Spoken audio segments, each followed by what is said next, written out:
Justice Munib Akhtar को निकालने की क्या वजह थी? आज हमें फैसला करना है कि हमने करोड़ों आवाम को रिलीफ दिलाना है या एक लाडले को रिलीफ मिलना चाहिए। आइन और कानून पर अमल करना है कि या फिर हमने इस मुल्क के अंदर जंगल के कानून को चलते रहने देना है। इस कानून साजी से वन मैन शो का इख्तिताम होगा। इदारे शख्सियात से मजबूत नहीं होते, निजाम से मजबूत होते हैं और यही रूह है इस सारी कानून साजी की। सुप्रीम कोर्ट के जजेस को एक शख्स से उसकी पावर डिल्यूट करके उसको 3 बेंच के मेंबर में जो डिस्ट्रीब्यूट किया जा रहा है, ये कानून हमारा जुडिशरी को एम्पावर करते हैं। इसका नाम बदले जस्टिस एम्पावरमेंट लेजिस्लेशन। हमारा सुप्रीम कोर्ट में जमहूरियत अगर बहाल हो रहा है तो इस कानून से होगा।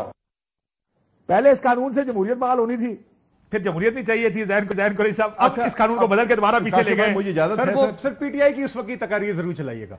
आज भी 3 जजेस के पास है। बिल्कुल आई एग्री के पीटीआई की उस वक्त की तकरीर जरूर चलाइएगा। कहना मेकअप मैं इधर एक छोटी सी इंटरजेक्शन कर लूं जनाब, इजाजत दे तो। जनाब सर कहने को तो बिलाल कैनी साहब दुरुस्त फरमा रहे हैं कि आज भी ताकत 3 जजेस के पास ही है। वो 3 जजेस कौन है? वो 3 जजेस, एक चीफ जस्टिस हैं, एक सीनियर प्यूनी जज हैं और एक जो आपने इलेक्ट किया जज।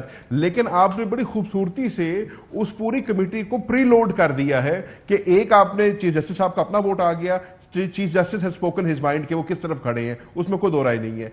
सीनियर प्यूनी जज जो है वो आज कमेटी में बैठने से इनकार कर देते हैं और तीसरा जज भी आपने सारे जजेस को छोड़ के। आप ये बता दें ना, बिलाल साहब सिंपली बता दें कि जस्टिस मुनीब अख्तर को निकालने की क्या वजह थी? अगर वो हर मीटिंग में मैं एक और चीज इसमें ऐड कर देता हूं जो खत में कही गई, उन्हें कहा उनको हटा के ऑर्डिनेंस आया लाइक और कहने को आपने कह दिया कि 3 जजों के पास फैसला है, लेकिन फैसला आपको पता है प्री लोडेड क्या हो रहा है। तो आपने वही जो आप सारी बातें कर रहे हैं, वन मैन शो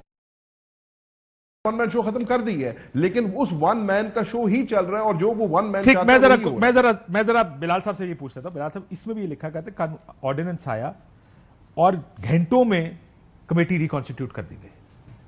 जो जज साहब जिनको जाने दिया गया, जो सेकंड सीनियर मोस्ट जज है जस्टिस मुनीब अख्तर, हर मीटिंग अटेंड की, आज भी अवेलेबल थे।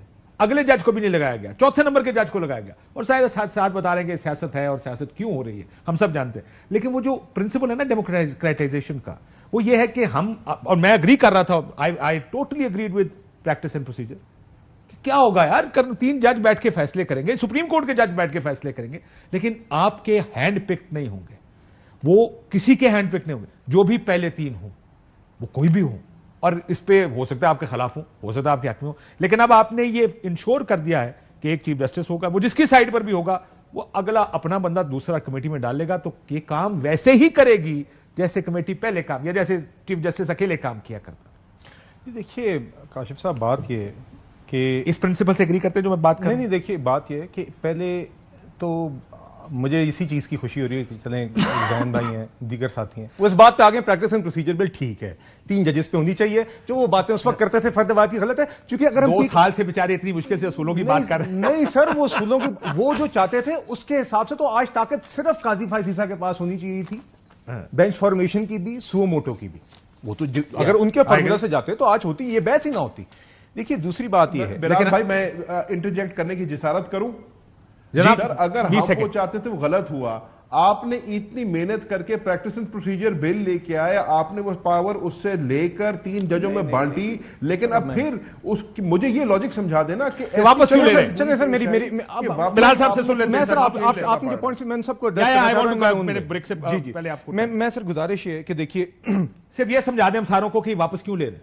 नहीं देखिए, जरूरत क्यों थी तब्दीली? नहीं देखिए, बात ये, हमने एक फ्लेक्सिबिलिटी उन 3 जजेस पे मांगा, हमने 3 जजेस इंट्रोड्यूस किए लड़ के। क्यों तो सारे ना लड़ के करने देखिए, उसके अंदर दीगर जजेस को भी मौका मिल सकता है, किसी एक जज की अनअवेलेबिलिटी कमेटी का कम से कम कोरम पूरा हो सकता है। 3 जजेस अभी तक कभी देखिए 2 फिक्स्ड मेंबर्स हैं और एक जज की फ्लेक्सिबिलिटी से कम ये जरूर होता है कि फ्लेक्सिबिलिटी होगी कि आपको मजीद चॉइस मिलेगी। दूसरी, जहां तक बात है इंतखाब की कि कमेटी कॉन्स्टिट्यूशन की, देखिए I can't come here and speak on behalf of chief justice for why he chose or didn't choose a man, and I can't come and defend or argue against K Mansoor Ali Shah साहब को उस पर क्यों एतराज है। ये कोर्ट के internal matters हैं। अब अगर मंसूर अली शाह साहब अपने इंटरनल मैटर पे ही कानून साजी किया आपने, प्रैक्टिस सर हमने कानून साजी से एक मैकेनिज्म डिफाइन किया, मगर किसी एक पर्टिकुलर शख्स की उस कमेटी में में अपॉइंटमेंट पर अगर मंसूर अली शाह साहब मीटिंग में नहीं जा रहे, इसका जवाब वही दे सकते हैं। अगर किसी ब्रदर जज के ऊपर अदम एतमाद का इजहार वो कर रहे हैं और या चीफ जस्टिस की नीयत पर अदम एतमाद का इजहार वो कर रहे हैं, इसका जवाब वो दे सकते हैं, इसका जवाब मैं नहीं दे सकता। Good point. फाइनली शुक्र है, पहले डिफेंड कर लेना चाहिए था आपको और हाथ खड़े कर देना चाहिए था यार, उनका मामला मुझसे काशिफ साहब एक सेकंड, लेकिन आप